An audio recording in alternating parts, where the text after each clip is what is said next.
मैं एक खाते पीते घराने से ताल्लुक रखता था। हमारी फैमिली कोई बहुत बड़ी नहीं थी। मैं, मेरी बहन, अम्मी और अब्बू थे। अब्बू की अपनी कपड़ों की छोटी मोटी दुकान थी और फैमिली बड़ी ना होने की वजह से हमारा खुशहाल घराना था। अब्बू और अम्मी हम दोनों से बहुत प्यार करते थे क्योंकि हम ही उनकी कुल कायनात थे। उन्होंने हमें बेहतरीन स्कूल में तालीम दिलवाई थी। यहाँ तक तो सब ठीक था, लेकिन मेरी आदतें बहुत खराब हो रही थी। उसकी वजह शायद मेरे दोस्त थे जो कि मुझसे भी ज्यादा अमीर थे। वो हर वक्त कोई ना कोई घटिया हरकत करते रहते थे। पहले पहल तो मुझे ये सब बहुत बुरा लगा, लेकिन फिर मैं भी उनमें शामिल हो गया। कभी अम्मी अब्बू ने भी कोई नसीहत नहीं की थी। वो सिर्फ हमें एक ही नसीहत करते कि दिल लगाकर पढ़ना और अच्छे नंबर लेकर आना। इस तरह हमें खुली छुट्टी मिल गई और अम्मी हमेशा मुझे अब्बू से बचा लेती थी। वो मेरे लिए पूरी दुनिया से लड़ने को तैयार थी। उनको अगर कोई ये कह देता कि तुम्हारा बेटा बिगड़ रहा है तो वो उस पर बरस पड़ती थी। इस तरह मैं समझ गया कि माँ के होते हुए मुझे कोई कुछ नहीं कह सकता। इस तरह मैं खुलकर बदतमीजियां करने पर उतर आया। अब स्कूल में जिन दोस्तों से मुझे चिढ़ थी कि वो बहुत बुरी बातें करते हैं, मैं उनके साथ बैठा था और वो जो मुझे मस्जिद की कड़ी कहते थे, अब वो मुझसे हर बात कहते जो मुझे बुरी लगती थी। लेकिन अब मुझे वो बातें बुरी कहाँ लगती थी। अब तो मेरा उनके बगैर दिल ही नहीं लगता था। यूं मैं गुमराह होता गया और गुनाहों की दलदल में धंसता गया। फिर एक बार हमारे स्कूल में पार्टी थी। उस पार्टी में यूनिफॉर्म नहीं बल्कि घर के नए कपड़े पहनकर जाना था। खाना अपनी तरफ से लेकर आना था और मोबाइल कैमरा वगैरह भी लाना था। फिर वो दिन भी आ गया। स्कूल में हर तरफ जैसे रंग ही रंग बिखरे हुए थे। एहसन और शहरोज अपने कैमरे लाए हुए थे और हम सब एक जगह छुप कर लड़कियों की फोटो बनाने लगे। किसी लड़के ने हमें देख लिया और हमारे क्लास टीचर को बता दिया, जिससे हमें बहुत डांट पड़ी। फिर कुछ दिन बाद हमारी क्लास में सर सरफराज साहब आए जो कि हमें किरत पढ़ाते थे। उन्हें भी वो बात पता चल गई थी और फिर वो नरम लहजे में समझाने लगे कि ये बात बहुत बुरी है। लेकिन हम बेजार से बैठे थे। तभी सर बोले, देखो बेटा, अभी तुम लोगों को हमारी बातें गलत लगती हैं। जब तुम लोगों पर गुजरेगी तो तब तुम्हें पता चलेगा। अगर कोई तुम्हारी बहन के साथ ऐसा करे तो तुम लोगों को कैसा लगेगा। फिर एहसन ने खड़े होकर कहा, सर, मेरी तो बहन ही नहीं, माँ तो है। सर के कहने पर वो ढिठाई से मुस्कुराया। इससे क्या होता है? देखो बेटा, ये मत समझना कि तुम किसी की बहन के साथ बदतमीजी करोगे तो तुम्हारी बहन महफूज रहेगी। नहीं, ये कुदरत का इंसाफ है। जब तुम बुरा करोगे तो तुम्हारी बहन के साथ भी जरूर बुरा होगा और फिर देखना, तुम्हारी एक गलती तुम्हारी पूरी जिंदगी में तूफान खड़ा कर देगी। लेकिन हमने उनकी किसी बात पर ध्यान नहीं दिया और अपने कामों में मशगूल होकर अपनी जवानी की सीढ़ी पर कदम रखा। फिर क्या था, अब हम पूरा काम करने लगे थे। लड़की को देखते, उससे दोस्ती करते, फिर प्यार में मुब्तला करते और होटल के कमरे में ले आते जिसमें एहसन और शहरोज पहले से ही मौजूद होते और उस पर भूखे भेड़िए की तरह झपटते। वो लड़की रोती चिल्लाती, लेकिन उसकी चीखें कमरे में दब कर रह जाती और हम लोग मिलकर एंजॉय करते। फिर एक दिन मैं किसी लड़की को उजाड़ कर घर पहुंचा तो घर में एक भोली भाली मासूम लड़की को देखा। इससे पहले कि मैं उससे कुछ पूछता, अम्मी ने उस लड़की से कहा, जाओ शाजिया बेटी, ये तुम्हारा बड़ा भाई है अदील। वो मासूम सी भोली भाली हसीना मुस्कुराती हुई मेरी तरफ आई और कहने लगी, सलाम भैया। उसने सर झुकाया ताकि मैं उसके सर पर हाथ रखूं, लेकिन मैंने आगे बढ़कर ढिठाई से उसे बाहों में भर लिया, जिसका उसने कोई खास नोटिस नहीं लिया और शर्माती मुस्कुराती थोड़ी दूर होकर खड़ी हो गई। तभी अम्मी बोली, बेटा, ये शाजिया है, अब ये हमारे साथ हमारे घर में ही रहेगी। इसे भी तुम अपनी छोटी बहन ईमन की तरह समझना। अम्मी ने कहा, और शाजिया, ये आज से तुम्हारा बड़ा भाई है और तुम भी मेरी तरह इस पर अपना हक जताना। ईमन ने मुस्कुराते हुए कहा था। शाजिया देखने में तो भोली भाली लड़की लगती थी, लेकिन वो गजब की खूबसूरत और हसीन थी। शाजिया अम्मी के दूर परे की एक रिश्तेदार की बेटी थी। अम्मी और शाजिया की माँ बहुत अच्छी दोस्त भी थी। शाजिया के दो भाई थे। उसके माँ बाप वफात पा चुके थे, दोनों भाई भी शादीशुदा थे और वो उसकी जरा भी परवाह नहीं करते थे। दोनों अपनी बीवियों में मस्त थे और उसकी भाभियां उससे खार खाती थीं। आए दिन नन से झगड़ा करती थीं, इसलिए वो अम्मी के साथ आ गई थी। अम्मी तो वैसे भी हकूकुल इबाद से वाकिफ थी, सो वो उसे खुशी से साथ ले आईं और यूं मासूम सी भोली भाली शाजिया बेफिक्र होकर इसे अपना घर समझने लगी। शाजिया को जो काम बताया जाता डटकर वो काम करने लगती और वो मेरे काम तो बहुत ही शौक से करती थी। एक दिन मैंने उसे कपड़े इस्त्री करने का कहा था। वो गुनगुनाते हुए मेरे कमरे में दाखिल हुई। अदील भाई, कौन से कपड़े इस्त्री करूं? उसने मासूमियत से पूछा था और मेरे अंदर का दरिंदा आहिस्ता आहिस्ता जागने लगा था। वो सफेद वाले कर दो, मैंने कंघा करते हुए कहा था। नहीं अदील भाई, आज आप ये वाले कपड़े पहनो, देखो कितने प्यारे लग रहे हो आप, उसने कपड़े दिखाते हुए कहा और मैंने उसे जोर से अपने गले लगाया। इससे पहले कि मैं कोई मजीद पेशकदमी करता, वो पीछे हुई और उसकी आंखों में आंसू थे। क्या हुआ? मैंने हैरानी से पूछा था। कुछ नहीं भैया, मैं सोच रही थी कि इतना प्यार तो कभी मेरे सके भाई ने भी नहीं किया जितना आप करते हैं। उसने आंसू साफ किए और बाहर निकल गई और मैं शैतानी सी हंसी हंसता हुआ उसे देखता रहा और सोचता रहा कि सब्जा तो घर में ही मौजूद है, एकदम नरम और फ्रेश फ्रेश। ये सोचकर मैं हंसने लगा। मुझे बहुत शैतानी ख्याल आ रहे थे और मैं ये भी नहीं सोच सका कि वो भोली भाली लड़की मुझे भाई मानती है और वो तो इतनी मासूम है कि मेरी हर बुरी बात को समझती ही नहीं, बल्कि वो समझती है कि मैं भाई होने के नाते उसे गले लगाता हूँ। फिर कुछ दिन बाद सब घर वालों को मोहल्ले में किसी की शादी में जाना था। शाजिया ने जाने से इनकार कर दिया और मैंने भी मौका गनीमत जानकर इनकार कर दिया। इतना अच्छा मौका फिर नहीं आ सकता था। सारे अफराद जा चुके थे तो मैं नहाने के लिए वॉशरूम में घुस गया।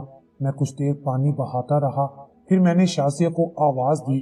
वो समझी कि शायद मैं कपड़े मांग रहा हूँ। वो पहले भी अक्सर मुझे कपड़े देने आया करती थी।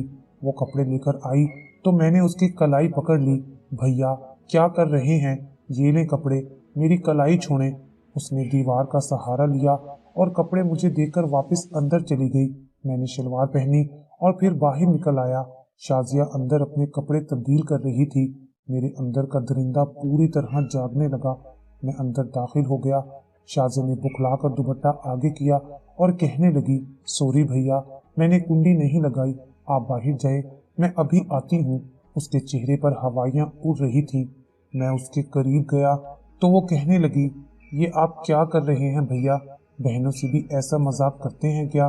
वो रूहानसी होकर बोली थी, लेकिन मैं बेपरवाह आगे बढ़ा। प्लीज मुझे अपने करीब आने दो, मैंने मुस्कुरा कर कहा था। भैया प्लीज, आप बहन भाई जैसे पाकीज़ा रिश्ते की तौहीन कर रहे हैं। वो 2 कदम पीछे हटी। देखो शाजिया, किसी को पता भी नहीं चलेगा। मैं एकदम आगे बढ़ा और उसको पकड़ लिया। भैया मुझे छोड़ें, खुदा का वास्ता अदील, मुझे छोड़ो, खुदा के कहर से डरो, तुम्हारी भी बहन है। या अल्लाह, वो रोती रही, लेकिन मैंने अपना काम पूरा किया। फिर उसे इसी हालत में छोड़कर मैं बाहर निकल गया। सब लोग शादी से वापस लौटे तो उसे इस हालत में देखकर सबके पैरों तले से जमीन निकल गई। अम्मी ने भागकर उसे कपड़ों से ढांपा और एमन उसे गले लगाकर रोने लगी। फिर अम्मी ने उससे पूछा तो उसने मेरा नाम लिया और मैं साफ मुकर गया। मैंने कहा कि जब आप लोग गए थे तो मैं घर से चला गया था, लेकिन जब मैं वापस लौटा तो मैंने एक आदमी को घर से बाहर जाते हुए देखा था। जब शाजिया ने मेरी तरफ इशारा किया तो मेरी अम्मी सख्त तैश में आ गई और उसे बुरा भला कहने लगी। मैंने तुझे घर में पनाह दी और तूने मेरे ही बेटे को फंसाना चाहा। काश मुझे मालूम होता कि तुम कितनी बुरी लड़की हो, इसलिए तो तुझे भाइयों ने भी निकाल दिया। वो रोती रही, सफाई देती रही, लेकिन किसी ने उसकी बात नहीं सुनी, किसी ने उसके साथ इंसाफ नहीं किया। मैं एक कोने में खड़ा उसे देखता और मुस्कुराता रहा, यहाँ तक कि अम्मी ने उसे घर से बेदखल कर दिया। तभी मैं भी बाहर निकल आया। देखो शाजिया, मैंने कहा था ना कि किसी को मत बताना। अब देखा तुम्हारा क्या हाल हुआ है। अब कहाँ जाओगी? अगर तुम मेरी बात मानो तो मैं तुम्हें इस घर में वापस ले जा सकता हूँ। मैंने घटियापन की हद कर दी। उसने एक जोरदार थप्पड़ मेरे मुंह पर मारा और कहा, घटिया इंसान, तू मेरी इज्जत से खेला है, देखना कल मेरा बदला कोई तुमसे जरूर लेगा। इस दुनिया में किसी ने मेरे साथ इंसाफ नहीं किया, लेकिन ऊपर वाला जरूर इंसाफ करेगा। ये कहकर वो रोती हुई चली गई। उसके बाद वो अपने भाइयों के घर गई। कैसे गई मुझे नहीं पता, लेकिन वहां भी उसकी कहानी सुनने के बाद भाभीियों ने उसे ही गलत कहा, उस पर ही इल्जाम लगाकर उसे घर से बाहर निकाल दिया। उसने हर वो दरवाजा खटखटाया जो वो जानती थी, लेकिन सबने उसे बाहर कर दिया। वो पागलों की तरह गली गली नुक्कड़ नुक्कड़ फिरती रही। कहीं उसने कुछ मर्दों को खड़े देखा और अंधाधुंध भागने लगी। अदील के बाद उसका हर रिश्ते से एतबार उठ चुका था। वो समझी कि वो मर्द भी उसका जिस्म नोचने के लिए खड़े हैं। भागते भागते किसी चीज से टकराई और उछलकर सड़क पर जा गिरी। वहां से आते ट्रक ने उसके जिस्म की धज्जियां उड़ा दी। उसके मरने के बाद उसका किस्सा दब कर रह गया। किसी ने मुझ पर केस नहीं किया, और तो और किसी ने ये भी नहीं देखा कि वो मासूम सी लड़की किस चीज से टकराई थी। वो मेरी बाइक थी, और वो भी मैंने जानबूझकर किया ताकि कोई मुझ पर केस ना कर सके कि मैंने उस लड़की का रेप किया है। और फिर मैं थोड़ी दूर जाकर खड़ा हो गया। जब उसने अपनी आखिरी सांसें ले ली, तब मैंने सुकून की सांस ली और खुद को हल्का फुल्का महसूस करने लगा। अब हमारे घर में शाजिया का जिक्र नहीं होता था। ऐसा लगता था कि वो कभी हमारे घर का हिस्सा थी ही नहीं। अब्बू और अम्मी अपने कामों में मशगूल हो गए और मैं अपने कामों को फिर से करने लगा। इस वाक्य को गुजरे साल हो गया कि एक दिन मजहर शाजिया का भाई उससे मिलने आ गया। हम सब हैरान हुए कि इन्हें शाजिया के बारे में मालूम ही नहीं था, हालांकि शाजिया अपने घर भी नहीं गई थी। अम्मी ने उसे सारा वाक्य बताया तो वो यकदम तैश में आ गई, लेकिन अम्मी ने उसे बेइज्जत करके घर से निकाल दिया। मजहर घर पहुंचा तो उसने सबसे पहले अपनी बीवी नाहिद को अपने पास बुलाया और उससे शाजिया के बारे में पूछा तो उसने कहा कि वो यहाँ नहीं आई थी। जब मजहर ने उसे डांटा तो उसने सब कुछ बता दिया कि उसने उसे अपने घर में ही नहीं आने दिया। मजहर अपनी बीवी से बहुत नाराज हुआ, लेकिन अब क्या फायदा था। वो मासूम तो इस दुनिया से जा चुकी थी, वो भी बदकार का नाम पाकर। फिर 5 साल का तवील अरसा गुजर गया और अब मेरी बहन एमन भी जवान हो चुकी थी और इस अरसे में एमन का रिश्ता आया जो कि हर लिहाज से बेहतरीन था। अम्मी ने झट से हाँ कर दी और फिर रोज शॉपिंग होने लगी। एमन का सारा जहेज इकट्ठा हो चुका था। मैं भी बहुत खुश था, और होता भी क्यों ना, आखिर मेरी बहन की शादी थी। और जहाँ तक शाजिया का किस्सा था, उससे तो मैं बिल्कुल भी शर्मिंदा नहीं था, क्योंकि मैंने तो शाजिया जैसी कई लड़कियों को उजाड़ा था और मुझे कोई पछतावा भी नहीं था। कभी कभी मैं सोचता था कि लोग कहते हैं जो दूसरों के साथ जो कुछ करता है उसके साथ भी वही होता है, लेकिन मेरे साथ ऐसा कुछ नहीं हुआ था। अब तो मेरी बहन की शादी भी हो रही थी। ये सोचकर ही मैं पुरसकून था, लेकिन कहते हैं ना कि अल्लाह के आगे देर है अंधेर नहीं। इस तरह एमन को मायों में बिठा दिया गया और अम्मी अबू बाजार फर्नीचर का सामान देखने चले गए। मैं एमन के पास आया और कहा कि तुम खाना मत बनाओ, मैं होटल से लेकर आता हूँ। मैं मुस्कुराता हुआ बाहर निकल गया। होटल हमारे घर से थोड़ी ही दूरी पर था, इसलिए खाना लेते हुए मुझे कुछ देर हो गई। खैर, मैं खाना लेकर वापस आया तो मैंने अपने कमरे के सामने लोगों का हजूम देखा जिन्होंने हाथों में मोबाइल ले रखे थे। मैं भीड़ को चीरता हुआ अंदर दाखिल हुआ तो साकित रह गया। सहन में मेरी बहन बरहना हालत में पड़ी हुई थी, ठीक वैसे ही जिस तरह मैं शाजिया को छोड़कर गया था। मैं कांप कर रह गया और लोग खड़े उसकी तस्वीरें बना रहे थे। मैंने जल्दी से उसे उठाया और कमरे में ले गया। अम्मी अब्बू भी आ गए, वो भी ये सब देखकर रोने लगे। मुझे शाजिया याद आने लगी थी जो मुझे भैया कहती थी, और हर वो लड़की याद आने लगी जो मुझे बहन का वास्ता देती थी। आज मुझे पता चला कि जब अपनी बहन के साथ ऐसा होता है तो कैसा लगता है। मैंने पूछा कि किसने किया है। एक आदमी ने कहा, अख्तर ने। मैं शदीद गुस्से में उसके घर की तरफ दौड़ा। वो खाना खा रहा था। मैंने घर में दाखिल होते ही उसका गला दबाकर उसकी जान ले ली। इसी असना में किसी ने पुलिस को फोन कर दिया और वो आकर मुझे पकड़ कर ले गई। उसके बाद मुझे अदालत में ले जाया गया, जिसमें मैंने अपने सारे अगले पिछले गुनाह कबूल किए कि शाजिया से मैंने ज़बरदस्ती की थी। अम्मी अब्बू सीना थाम कर रह गए और मजहर और अजहर की बीवियां शर्मिंदा सी नजरें चुरा गई। मैंने सारे गुनाह कबूल कर लिए थे, इसलिए अदालत से मुझे उम्र कैद हो गई। आज पूरे 11 माह हो गए हैं मुझे जेल में बैठे हुए, और इस सब का मैं खुद जिम्मेदार हूँ। मैंने अपनी जिंदगी अपने हाथों से खत्म कर डाली। शाजिया सही कहती थी कि कुदरत जरूर इंसाफ करेगी, और वो ठीक कहती थी। आज कुदरत ने इंसाफ कर दिया था। यही मेरी सजा है। जब मुझे वालिदैन की खिदमत करनी चाहिए थी, मैं जेल में आ गया था। मेरी बहन की मेरे कर्मों की वजह से शादी टूट गई थी। अगर मैं शादी कर लेता और एक इज्जतदार जिंदगी गुजारता, लेकिन अब क्या हो सकता था। शाजिया रोज मेरे ख्वाब में आती थी और मुझे कहती, अदील तुम्हें सजा जरूर मिलेगी। और जब मुझे सजा मिली तो वो एक दिन मुस्कुराती हुई आई। देखा अदील, किसी ने मेरे साथ इंसाफ नहीं किया, लेकिन कुदरत का इंसाफ देखो, उसने कैसा इंतकाम लिया है मेरा। इतने अरसे में अदील की माँ सिर्फ 2 बार ही उससे मिलने आई थी। वो माँ जो उसके लिए सारी दुनिया से लड़ने को तैयार थी, वो आज उसकी वजह से अपने खानदान से कट कर रहने लगी थी। पहली मुलाकात पर अम्मा ने कहा था, अदील मुझे ये कहते हुए बहुत शर्म महसूस हो रही है कि मैंने तुझ जैसे बेटे को जन्म दिया है, और दरअसल गलती मेरी है।